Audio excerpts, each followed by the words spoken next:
Praise the lord. ಕೆಲವರಲ್ಲಿ ದೇವರೇ ಅಸಹ್ಯ ಪಡುವ ಕೆಲವು ಗುಣಗಳಿರುತ್ತೆ. ಅದರಲ್ಲಿ ಮುಖ್ಯವಾದದ್ದು ಪಕ್ಷಪಾತದ ಗುಣ. ಹೌದು ಪ್ರಿಯರೇ, ಅನೇಕರು ಪಕ್ಷಪಾತ ಗುಣವುಳ್ಳವರಾಗಿ ತಾತ್ಸಾರ ಮಾಡುವವರಾಗಿರ್ತಾರೆ, ಕೀಳಾಗಿ ನೋಡುವವರಾಗಿರ್ತಾರೆ. ಐಶ್ವರ್ಯವಂತನನ್ನು ಒಂದು ರೀತಿಯಾಗಿ ಮತ್ತು ಬಡವನನ್ನು ಒಂದು ರೀತಿಯಾಗಿ ನೋಡುವವರಾಗಿರ್ತಾರೆ.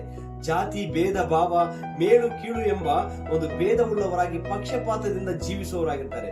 ಆದ್ರೆ ಅವರು ದೇವರಿಂದ ಕರೆಯಲ್ಪಟ್ಟವರಾಗಿರ್ತಾರೆ. ಆದ್ರೆ ಅವರು ಮರೆತವರಾಗಿದ್ದಾರೆ.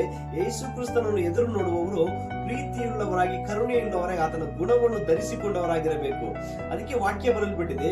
ಯಾಕೋಬನು ಬರೆದ ಪತ್ರಿಕೆ 2ನೇ ಅಧ್ಯಾಯ 1ನೇ ವಾಕ್ಯ, ನನ್ನ ಸಹೋದರರೇ, ಪ್ರಭಾವವುಳ್ಳ ನಮ್ಮ ಕರ್ತನಾದ ಯೇಸು ಕ್ರಿಸ್ತನಲ್ಲಿ ನಂಬಿಕೆ ಇಟ್ಟವರಾದ ನೀವು ಪಕ್ಷಪಾತಿಗಳಾಗಿರಬಾರದು ಎಂಬುದಾಗಿ ಬರೆಯಲ್ಪಟ್ಟಿದೆ.